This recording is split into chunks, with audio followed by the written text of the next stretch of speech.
सबसे पहले तो ये बताएं कि 2024-25 जो पिछला साल वित्तीय वर्ष बीत चुका है उसका आईटीआर कब फाइल करना है। आपने निवेश का और साथ में आयकर का जो कॉम्बिनेशन वाला प्रोग्राम।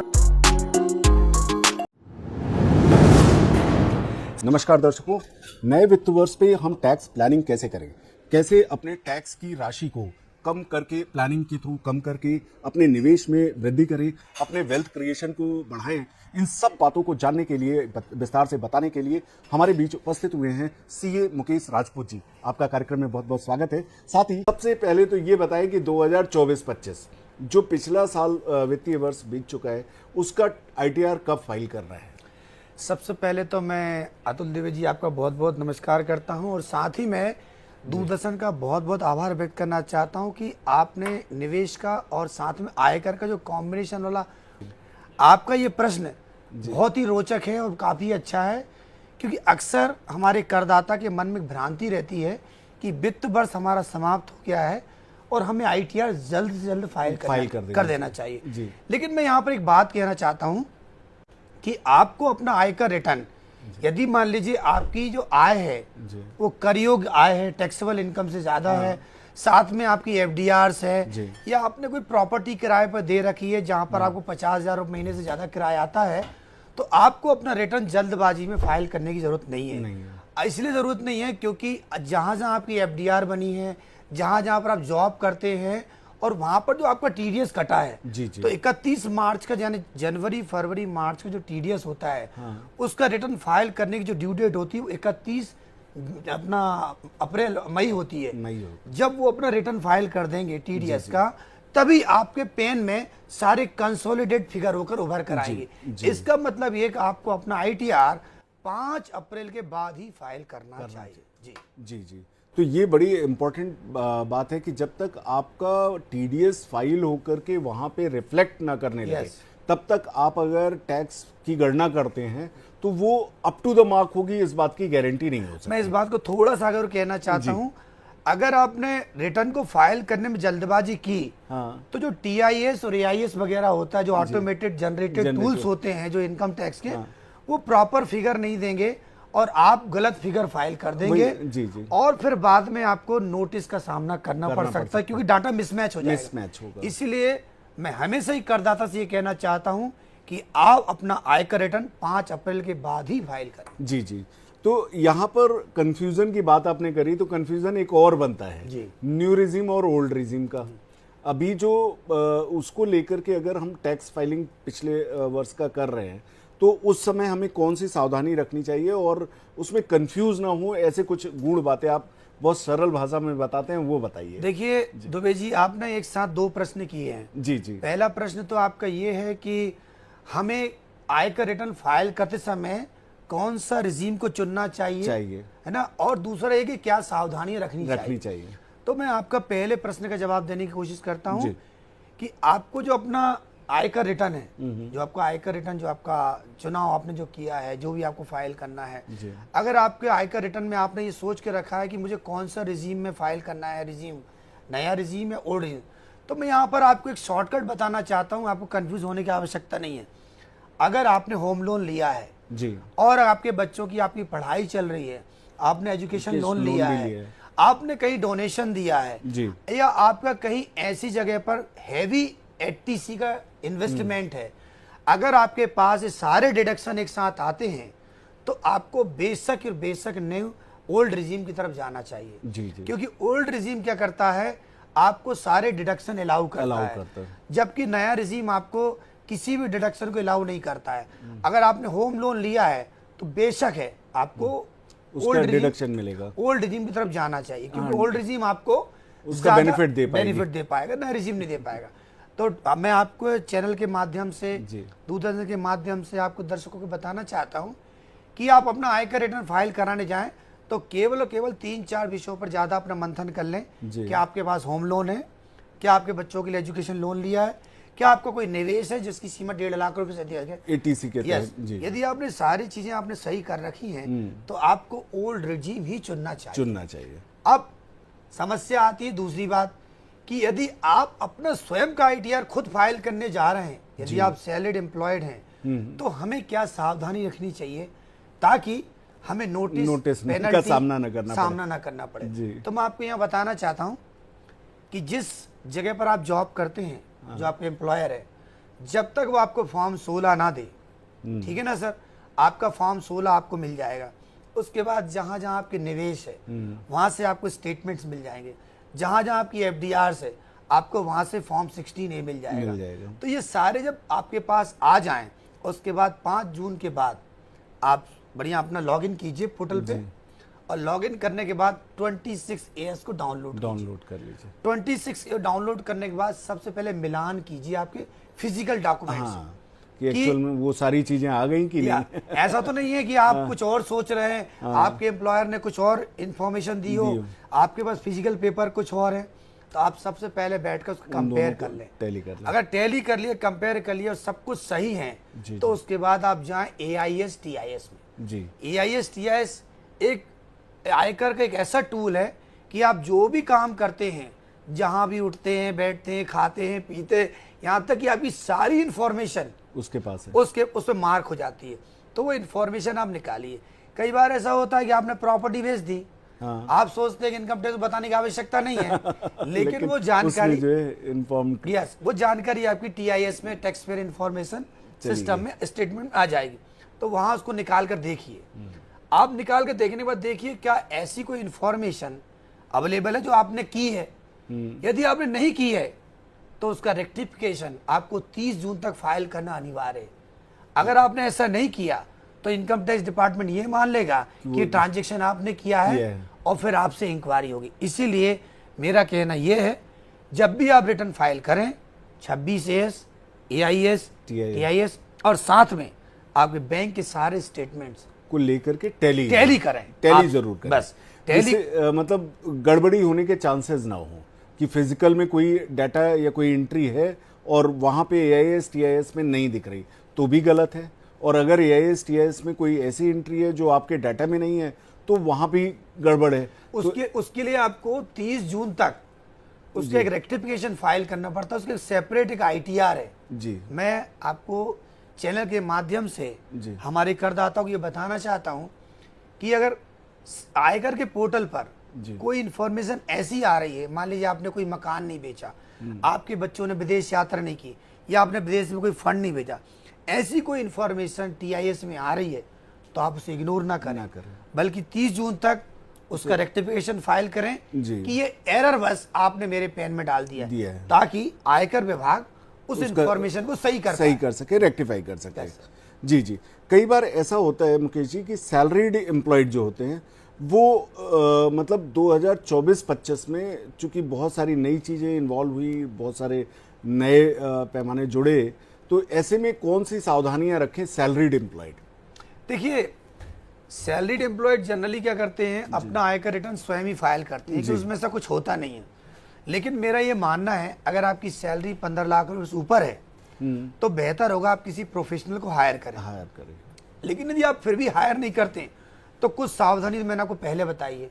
इसके साथ साथ मैं कुछ सावधानी और छोटी सी बताना चाहता हूं कि आप अपना जब भी रिटर्न फाइल करें, चूंकि जब आप लॉगिन करते हैं ना तो आपकी पूरी इंफॉर्मेशन फॉर्म 16 उसमें पूरी अपने आप आती है। हाँ, जब पूरी की पूरी आती, लेकिन वो इंफॉर्मेशन 98% गलत होती है। इसलिए गलत होती है क्योंकि आपने जब नवंबर अक्टूबर में आपके एम्प्लॉयर ने कुछ इंफॉर्मेशन आपसे मांगी होगी तो आपने प्रपोज करके दे दिया। यस, तो वो इंफॉर्मेशन प्रोविजनल बेस है, जबकि एक्चुअल में डाटा अलग होता है।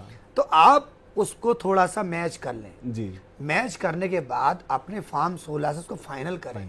और कई बार ऐसा होता है कि आजकल क्या होता है कि HR डिपार्टमेंट अपना एक पोर्टल दे देता है एम्प्लॉय को कि आप अपना लॉगिन ID करिए और उसमें निवेश के बारे में, पूरी बच्चों डिटेल के बारे में, मकान किसके बारे में सारी इंफॉर्मेशन डाल दें। तो वो इंफॉर्मेशन कई बार आप खुद भी जल्दबाजी में कुछ गलत फिल कर सकते हैं। इसलिए 2-4 सावधानी आप बरतें और रिटर्न फाइल करने में कोई दिक्कत नहीं है, क्योंकि हमारे आयकर विभाग ने इतना सरल पोर्टल बनाया है कि आपको कहीं जाने की जरूरत नहीं है, दिक्कत नहीं है। ऑटोमेटेड फील्ड आता है, बस आपको वेरीफाइड करना है और सबमिट करना है। कई बार देखा जाए हमारे देश में सबसे अगर टोटल टैक्स पेयर की संख्या देखी जाए इस बार भी तो 9.25 करोड़ हैं जबकि हमारी पॉपुलेशन अगर देखी जाए तो 150 करोड़ के आसपास हम लोग हैं। तो अभी भी एक बड़ा चंक जो है टैक्स फाइल नहीं कर रहा है ना। तो किस सर्कमस्टांसेस के लोगों को टैक्स फाइल करना चाहिए, ये हम आपसे जानना चाहेंगे। देखिए अतुल जी, आपका प्रश्न वाकई में बहुत ही अच्छा है और हमारे दर्शक जो हमको देख रहे हैं जी, आज वो भी ये जानेंगे कि हमको अपना आयकर रिटर्न फाइल करना चाहिए। तो मैं यहाँ पर सिंपल सी कुछ बातें आपके सामने रखना चाहता हूँ। हाँ। मुझे उम्मीद है कि वो बातें जानकर आप स्वयं डिसाइड कर लेंगे जी। कि हमें रिटर्न फाइल करना चाहिए कि नहीं करना चाहिए। तो पहली बात तो ये है कि हर व्यक्ति को, भारत के हर व्यक्ति को अपना आयकर रिटर्न सबमिट करना चाहिए। रिटर्न सबमिट करने से बहुत सारे बेनिफिट्स होते हैं। जी। पहले बेनिफिट्स तो मैं आपको ये बता दूं कि आपको कभी लोन लेने जाते हैं, बच्चों की पढ़ाई के लिए लोन लेने जाते हैं, अपना मकान खरीदने जाते हैं जी। या कोई गाड़ी खरीदने जाते हैं अपने लिए, कुछ भी करते हैं, तो आपको फाइनेंशियल इंस्टीट्यूशन आपसे इनकम टैक्स की आयकर की डिमांड कर सकता है। तो भैया रिटर्न का कॉपी दिखा दीजिए। दूसरा, अगर आपकी आय 2.5 लाख रुपए से 1 रुपए भी ज्यादा है जी, तो आपको अपनी रिटर्न फाइल करना चाहिए, compulsory। बिल्कुल कंपलसरी करना चाहिए। साथ में मैं एक चीज और कहना चाहता हूँ कि आजकल आप अगर इंश्योरेंस क्लेम लेने इंश्योरेंस का पॉलिसी लेने जाते हाँ, हैं तो वहां पर भी वो आपसे यस जी आपसे पूछते हैं कि आपने टैक्स फाइल किया है या नहीं किया है, और अगर टैक्स फाइल नहीं किए हैं तो वो आपको टर्म इंश्योरेंस वगैरह नहीं देते। करेक्ट, बिल्कुल उससे बेहतर आप इस बारे को जानते हैं जी, जी। कि कितना महत्वपूर्ण है आयकर रिटर्न फाइल करना। तीसरा ये है कि अगर मान लीजिए आप विदेश यात्रा करते हैं, जी। विदेश यात्रा करते हैं, उसकी खर्चा 2 लाख रुपए से ज्यादा होता है, तो आपको कंपलसरी अपना रिटर्न फाइल कराना पड़ेगा। या आपके पास ऐसी प्रॉपर्टी है, मकान है जहां पर आप रहते हैं और जहां बिजली का बिल है वो 1 लाख रुपए से ज्यादा आ जाता है, तो भी आपको रिटर्न फाइल करना पड़ेगा। और यदि मान लो आपकी कोई संपत्ति विदेश में है जी, जी। और वहां से आप रेंट ले भी रहे हैं, नहीं भी ले रहे तो भी आपको अपना रिटर्न फाइल करना चाहिए। मैं आपके दूरदर्शन के माध्यम से जो करदाता मुझे सुन रहे हैं, चूंकि हमारा चैनल ग्रामीण क्षेत्रों में जाता है, हमारे बहुत छोटे छोटे दुकानदार भी हमारे चैनल का आनंद लेते हैं, तो मैं सबको बताना चाहता हूं कि आप अपना आयकर रिटर्न अवश्य फाइल करें। अगर उसका टर्म इंश्योरेंस नहीं है। एक बात और मैं आपकी बात को रोक के बोलना चाहता हूं, क्योंकि मैंने आज तक जब भी दूरदर्शन आया ये बात कहने से भूल गया हूं। मैं ये कहना चाहता हूं कि रिटर्न फाइल करने का एक और फायदा है। मैं नहीं चाहता कि वो घटनाएं कभी घटे। मान लीजिए आप कहीं जा रहे हैं, अचानक किसी कार से किसी आपका एक्सीडेंट हो जाता है और किसी कारणवश आप नहीं रहते हैं, तो जो बीमा मोटर का इंश्योरेंस होता है सामने वाला, उसका एक क्लेम बनता है ना, थर्ड पार्टी कि जिसका एक्सीडेंट हुआ है, तो उसमें जब इंश्योरेंस कंपनी आपको कंपनसेट करना चाहती, कुछ देना चाहती है, तो वो ये जानना चाहती है आपकी इनकम कितनी है, और वो आईटीआर से ही असेसमेंट करके उसका 15 गुना तक आपको मुआवजा मिलता है। मैं आपके दूरदर्शन के माध्यम से कहना चाहता हूं। बहुत सही बात है। अगर आप फाइनेंशियल असिस्टेंस चाहते हैं गवर्नमेंट संस्थाओं से या इंश्योरेंस कंपनी से या कहीं से फाइनेंशियल लोन लेकर के अपने बच्चों को पढ़ाना चाहते हैं, घर बनाना चाहते हैं, इन सब में बहुत इंपॉर्टेंट रोल प्ले करता है इनकम टैक्स। अगर आपने फाइल किया है तो बैंकें ये मान लेती हैं कि आप ये इनकम कर रहे हो, ये इनकम आपको प्राप्त हो रही है। यही एक सबसे बेहतर सोर्स है जो प्रूफ करता है कि हाँ आपकी इनकम इतनी है, और उसी के आधार पर बैंक आपको पैसे दे पाती है घर के लिए, आपकी ज़रूरतों के लिए, आपके भविष्य के सपनों के लिए, आपके बच्चों के एजुकेशन के लिए। और साथ ही साथ सबसे महत्वपूर्ण बात जो आज हमारे एक्सपर्ट ने कहा वो कि आप असामयिक घटनाओं से बचने के लिए जो इंश्योरेंस लेते हैं उसमें भी आईटीआर बहुत इंपॉर्टेंट रोल प्ले करता है। तो दर्शकों, आपसे हमारा अनुरोध है कि कृपया इन सब बातों को सुने, समझें और अप्लाई करें, सबसे इंपॉर्टेंट चीज़। तो चलिए चर्चा को हम आगे बढ़ाते हैं। अब इसके बाद जो है एक सबसे बड़ी समस्या आती है होम लोन डिडक्शन की, और अब बात आती है अगर हम देखें कैपिटल गेन को, न्यू रिजीम और ओल्ड रिजीम में कैपिटल गेन को लेकर के जनरली दिमाग में दुविधा बनी रहती है कि कैपिटल गेन हमें किस तरह से लेना है, न्यू रिजीम में या ओल्ड रिजीम में। हम किस लिमिट तक जो है capital gain, long term capital gain प्राप्त कर सकते हैं न्यू रिजीम में। देखिए, कैपिटल गेन को लेके कई हमारे नोटिफिकेशन आए, आयकर ने कई बहुत, आजकल आयकर ने इतना सरल बना दिया है कि आपको कुछ सोचना ही नहीं है। जी जी मैं एक बहुत संक्षिप्त में आपको हिंट देना चाहता हूँ जी। कि पहले करदाता देखता था कि मार्केट वैल्यू क्या है, हाँ। फिर उसके बाद रजिस्ट्री वैल्यू क्या है, फिर बी पार्ट सी, बहुत सारे कंफ्यूजन करता था। जी जी सरकार ने कहा, आयकर ने कहा आप ज़्यादा कंफ्यूज मत होइए, आप तो नए 12.5% दीजिए कैपिटल गेन को और जाइए यहाँ से। जी। 12.5% वास्तव में कम है। आप देखिए, अगर आपके इनकम टैक्स का जो इनकम है वो 20 लाख रुपए से ऊपर है, तो आपका 25% का स्लैब ऑलरेडी एप्लीकेबल हो जाता है नए स्लैब में। ओके। तो 12.5% उसकी तुलना में बहुत कम है। और एक सही बात ये है, पहले मैंने सोचा था जी कि जो आयकर नियम में बदलाव आया है कैपिटल गेन में, तो शायद वो सेल प्रोसीड्स का 12.5% लेते होंगे। ऐसा नहीं है। अगर आपकी सेल प्रोसीड्स 1 लाख की है और आपने कोई एसेट्स 20 लाख की खरीदी है और खरीदते समय आपने कोई उस पर इम्प्रूवमेंट चार्जेस, कुछ इम्प्रूवमेंट चार्ज किया है, या आपने उस पर कमीशन ब्रोकरेज दी है दलाल को, एजेंट कुछ कमीशन, वो भी डिडक्शन मिलेगा। इसके अलावा सेल करते समय भी यदि आपने किसी ब्रोकरेज को ब्रोकर दिया है, दलाल, वो भी माइनस होगा। ये सारे खर्चे माइनस होने के बाद 12.5% बहुत कम रेट। मुकेश जी, एक प्रैक्टिकल प्रॉब्लम आती है ऐसी समस्याओं, ऐसे केसेस में देखा गया है कि आपने कहा कि ब्रोकरेज का, अब जैसे मान लीजिए मेरे पिताजी ने कोई मकान लेकर के रखा था, अब मेरे बच्चे उसको बेचना चाह रहे हैं, तो उस समय दिए गए ब्रोकरेज का कोई आकलन या कोई प्रूफ हो पाना बड़ा मुश्किल हो जाता है। ये इम्प्रूवमेंट चार्जेस ही हमने अप्लाई करवाए, वहाँ पर एक्चुअल इम्प्रूवमेंट कॉस्ट कितनी रही होगी या उसके बिल कितने रहे होंगे, वो हमारे पास मिल पाना बड़ा मुश्किल हो जाता है। तो ऐसी दशा में क्या सोल्यूशन है? देखिए, मैं आपके प्रश्न को बहुत आसान कर देता हूँ जी। जब आप कैपिटल गेन का कैलकुलेशन करते हैं ना, मैंने तकरीबन पिछले, मेरे को प्रैक्टिस करते हुए 12 साल हो गए जी। और मैंने कैपिटल गेन की जितनी भी कैलकुलेशन की है, सिंगल टाइम में से कोई नोटिस आया नहीं है जी। क्योंकि जब आप कैलकुलेशन करते हैं तो हमारे अभी जो स्लोगन चला था, हॉनरिंग द ऑनेस्ट, ईमानदार का सम्मान करिए, तो उसी बात को स्लोगन को हम इस आपकी चर्चा का विषय बनाते हैं कि हमारे आयकर विभाग ने कभी भी ऐसा नहीं किया है कि आपने, उनका मानना है कि आप जब कैपिटल गेन का कैलकुलेशन करते हैं तो आप उसमें जो सेल प्रोसीड्स निकालते हैं, जो इम्प्रूवमेंट डालते हैं, वो वास्तव में आपके खर्च हुए होंगे और खर्च होने के बाद आपने उसको कैलकुलेशन करके आपने उसमें डेटा इनपुट किया है। जी। मैं आपको सब आश्वस्त करता हूँ डियर करदाता, सम्मानी करदाता, कि हॉनरिंग द ऑनेस्ट की पॉलिसी अगर आप अपनाएंगे तो आज तक आपको कोई परेशानी नहीं आएगी। देखिए, जब आप अपना आयकर रिटर्न फाइल करते हैं ना, उस समय कहीं भी आपसे बिल बाउचर नहीं मांगा जाता है और ना ही कोई इनवाइस नंबर पूछा जाता है। सब कुछ सेल्फ डिक्लेरेशन होता है। सेल्फ डिक्लेरेशन का मतलब ये है कि आपके पिताजी ने अगर कहा है कि बेटा मैंने 1 लाख रुपए दिया था, तो मतलब दिया था, उसको तो 5 नहीं बनाइए वहां। हाँ, बस ये हमें सावधानी रखनी है।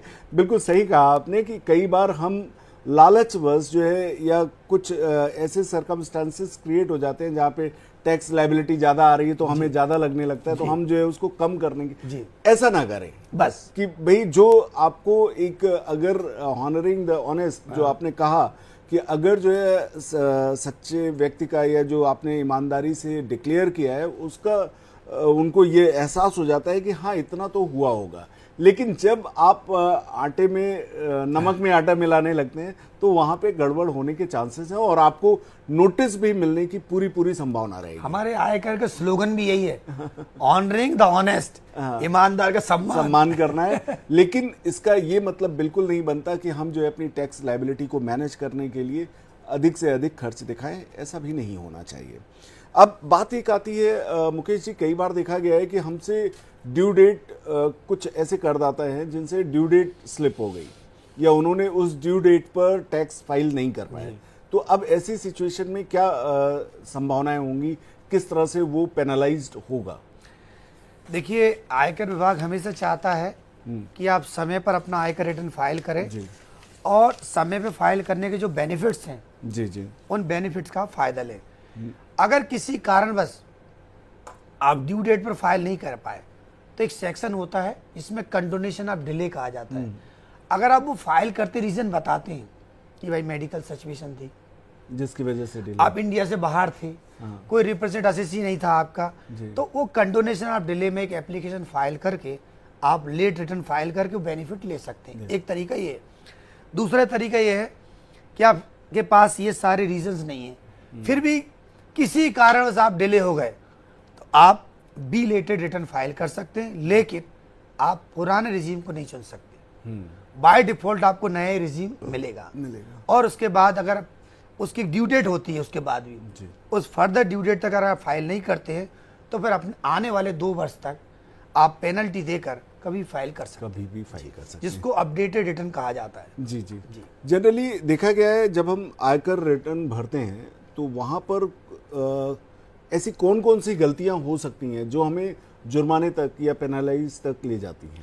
देखिए, ऐसा हालांकि हमने पिछले 2 बार में डिस्कशन में इस प्रश्न को हल किया था जी जी, कि जब हम रिटर्न खुद फाइल करते हैं तो ऐसी हमें क्या गलतियां हो जाती तक जो पेनल्टी तक ले जाती है। तो सबसे पहली बात तो ये है कि आपने रिटर्न को प्रॉपर एनालाइज नहीं किया, सबमिट तो कर दिया, लेकिन एक ड्यू डेट होती है, वहां तक आपने OTP नहीं किया, आपका किसी कारण से आपका मोबाइल नंबर आधार से लिंक नहीं था, आप OTP नहीं कर पाए, तो कोई बात नहीं, आप उसका प्रिंट आउट निकालिए और बेंगलोर के पते पर भेज दीजिए। अगर आपने, कई बार ऐसा होता है कि आप OTP तो कर देते हैं, लेकिन कंप्यूटर में माल फंक्शन क्रिएट हो जाता है और आपके पास मैसेज में ये लिख कर नहीं आता कि successfully return has been filed. आपने अगर ये मैसेज नहीं पढ़ा, और कई बार रिटर्न ग्लिच हो जाता है सिस्टम में, और तो आप ये मान के चलते रिटर्न फाइल हो गया, तो ऐसी कंडीशन में हो सकता है आपको बाद में पेनल्टी की एक संभावना बन जाए, या आप गलत डिडक्शन ले लेते हैं। तो आपको याद होगा, मैं आज आपको इस चैनल के माध्यम से बताना चाहता हूं, दूरदर्शन के माध्यम से, कि पिछले साल कई सैलरीड करदाता ने अधिकतम डिडक्शन HRA के लिए थे। जी जी जी, फर्जी, मतलब ना तो उन्होंने मकान किराए पे लिए थे, ना उन्होंने कुछ ऐसा किया था, और ज्यादा डिडक्शन लेकर रिटर्न अपलोड कर दिए। अब चूंकि आप अगर HRA की डिडक्शन लेते हैं तो किसी ना किसी का पैन नंबर तो डालना ही होगा। तो कई बार वो अपने पेरेंट्स का डाल देते हैं, कई बार वो किसी और व्यक्ति का डालते, तो पता लगता है कि उनकी इन्फॉर्मेशन उनके AIS में दिख रही है।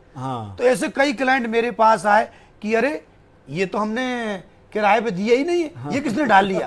तो उस समय हमारे करदाता को पेनल्टी का सामना करना पड़ा था, और उन्हें जितना टैक्स बचाना था उसकी जगह उन्हें ज्यादा टैक्स पेनल्टी देनी पड़ी। तो ऐसे किसी भी डिडक्शन से आप बचें, मैं अंत में यही कहना चाहता हूँ। बहुत संक्षिप्त में हमारे दर्शकों को क्या संदेश देना चाहेंगे? हम ये संदेश देना चाहते हैं कि आप आयकर का, अगर आपके पास कोई निवेश नहीं है, वैसे तो मैं आपसे प्रार्थना करूंगा, रिक्वेस्ट करूंगा कि आप हमेशा निवेश का सम्मान करें, क्योंकि निवेश ऐसे वक्त पर काम आता है जब सब लोग आपसे दूर जाते हैं और निवेश वाले व्यक्ति आपको कुछ देने आते हैं। एक वही व्यक्ति होता है जो आपको कुछ देने आता है, बाकी सब लेने आते हैं। तो आज आप बचत कीजिए, और बचत करने के साथ उसको पुराने रिजीम में उसका बेनिफिट लीजिए और आगे बढ़िए। जी, बहुत अच्छी बात, कार्यक्रम में आप पधारे और हमारे दर्शकों को खूब ढेर सारी जानकारी दी। धन्यवाद।